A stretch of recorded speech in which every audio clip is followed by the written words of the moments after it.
প্রিয় দর্শক, কিভাবে বুঝবে কোন বৌদি তোমাকে পছন্দ করে এবং সেই বৌদি তোমার সাথে কিছু করতে চাইছে? কি করতে চাইছে সেটা নিশ্চয়ই তোমাদের ভেঙে বোঝানোর দরকার নেই। তো জানতে চাইলে ভিডিওটা লাস্ট পর্যন্ত দেখো। তো সবার প্রথম হচ্ছে, যখন কোনো বৌদি তোমাকে খুব পছন্দ করে এবং সেই তোমার সাথে কিছু করতে চাইবে, সে কি করবে? সে তোমাকে তার প্রতি আকর্ষণ করতে চেষ্টা করবে, যাতে পুরো কাজটা খুব আরামসই হয়ে যায়। আর সে তোমাকে আকর্ষণটা কিভাবে করে?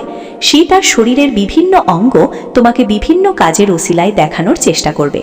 যেমন ধরো, কখনো বুকের কাপড় নেমে যাওয়া বা কাপড় সরে যাওয়া, অথবা পেটের কাপড় সরে যাওয়া, অথবা কাজের ওসিলায় এমন ভাব দেখাবে যেন সে কিছুই জানে না, এমনি এমনি পুরোটা হয়েছে।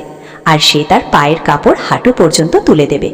তো এমনটা যদি কোনো বৌদি তোমাকে দেখে বারবার করতে থাকে, তখন ধরে নেবে তার ভেতরে আগুন জ্বলছে, সে কিছু একটা গন্ডগোল করতে চলেছে। এমনটা যখনই হবে তখন কিন্তু তোমাকে সাবধান হয়ে যাওয়া দরকার। এবার শোনো 2 নাম্বার, বিশেষ ভঙ্গিতে চাওয়া। সাধারণ মেয়েরা যেভাবে তাকায় তার থেকে একটু আলাদা ধরনের তাকালো থাকবে। তুমি তাকালে সে লজ্জা পাবে, চোখ নামিয়ে নেবে, মাঝে মধ্যে নিজের ঠোঁট ছোঁয়া, ঠোঁট কামড়ানো, এই ধরনের বডি ল্যাঙ্গুয়েজও দেখা যেতে পারে। কোনো বিবাহিতা যদি এভাবে তাকায় আর এমন ভঙ্গি করে, বুঝবে ভেতরে ভেতরে অনেক কিছু চলছে।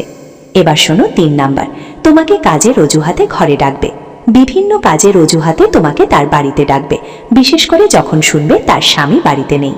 ইলেকট্রিক, গ্যাস, মেরামত এ ধরনের সাহায্যের কথা বলে তোমাকে ডাকতে পারে, যেন সুযোগ তৈরি হয়। 4 নাম্বার, ছোঁয়ার চেষ্টা করবে। বিভিন্নভাবে তোমাকে ছোঁয়ার চেষ্টা করবে, তোমার গায়ে হালকা করে হাত দেবে, যেন সে স্বাভাবিকভাবেই ছুঁয়েছে, কিন্তু আসলে ইচ্ছেকৃতভাবে স্পষ্ট করতে চাইছে। আগে থেকেই যদি তোমাদের কথাবার্তা চেনা জানা থাকে, এটাও বেড়ে যেতে পারে। ধরে নাও ভেতরে আগুন জ্বলছে এবং সে কিছু একটা ঘটাতে চায়। এবার 5 নাম্বার, স্বামীর নিন্দা করা।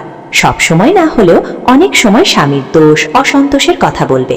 এটাও কিন্তু একটি লক্ষণ, সে তোমার প্রতি আকৃষ্ট এবং তোমার সাথে কিছু একটা করতে আগ্রহী। এবার হচ্ছে শেষ সতর্কবার্তা, যেটা অনেক গুরুত্বপূর্ণ। হয়তো তোমারও ভেতরে ভেতরে তখন মনে হবে, চলে যাই, মজা হবে।